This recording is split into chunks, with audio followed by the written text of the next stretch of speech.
আসসালামু আলাইকুম। আজানের রান্নাঘরে আপনাদের স্বাগতম। আজকে ফুলকপি আলু দিয়ে শোল মাছ রান্না করব। উপকরণগুলো দেখে নিই। উপকরণগুলো দেখা হয়ে গেলে চলে যাব মূল রান্নায়। চুলাতে কড়াই দিয়ে দিচ্ছি পরিমাণ মতো তেল। তেলটা গরম হয়ে এলে দিয়ে দিব কুচি করে রাখা পেঁয়াজ। পেঁয়াজগুলো এখন কিছুক্ষণ নরম হয়ে আসা পর্যন্ত চুলায় নেড়ে নেব। পেঁয়াজগুলো নরম হয়ে আসলে দিয়ে দিচ্ছি আদা রসুন ও পেঁয়াজ বাটা। এখন আদা রসুন পেঁয়াজ বাটাগুলোকে ভেজে নিয়ে দিয়ে দিচ্ছি হলুদ মরিচ ধনিয়া গুঁড়ো। এই সবগুলো মশলা এখন তেলের সাথে ভালো করে কিছুক্ষণের জন্য কষিয়ে নেব। কষানো হয়ে গেলে দিয়ে দিচ্ছি পরিমাণ মতো লবণ। লবণ দিয়ে মশলাগুলোকে তেল ওঠা পর্যন্ত কিছুক্ষণ ভেজে নেব। তেল উঠে গেলে দিয়ে দিচ্ছি কিছুটা পানি, যেন মশলাগুলো পুড়ে না যায়।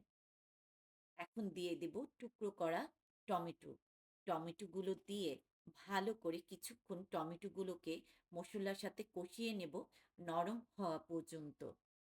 নরম হয়ে গেলে দিয়ে দিচ্ছি টুকরো করা মাছগুলো।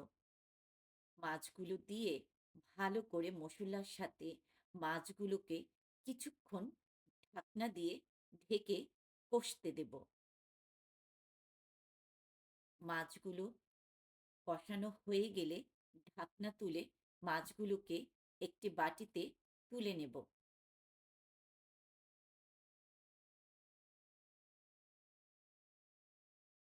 এখন মাছগুলো তোলা হয়ে গেলে সেই একই মশলার মধ্যে দিয়ে দিচ্ছি ফুলকপি, আলু।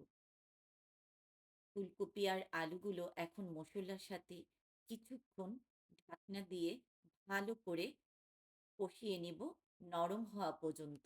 তরকারিগুলো এখন নরম হয়ে গেলে দিয়ে দিচ্ছি আগে থেকে কষানো মাছের টুকরোগুলো। মাছের টুকরোগুলো দিয়ে দেব পরিমাণ মতো পানি। আমি এখানে গরম পানি ব্যবহার করেছি। আপনারা চাইলে নরমাল পানিও দিতে পারবেন। এখন দিয়ে দিচ্ছি কয়েকটা কাঁচামরিচ। কাঁচামরিচ দিয়ে ঢাকনা দিয়ে দেব পানিগুলো টেনে আসা পর্যন্ত। ঝোলগুলো যখন টেনে মশলা গায়ে চলে আসবে, তখন দিয়ে দিব উপর থেকে ধনিয়া পাতা।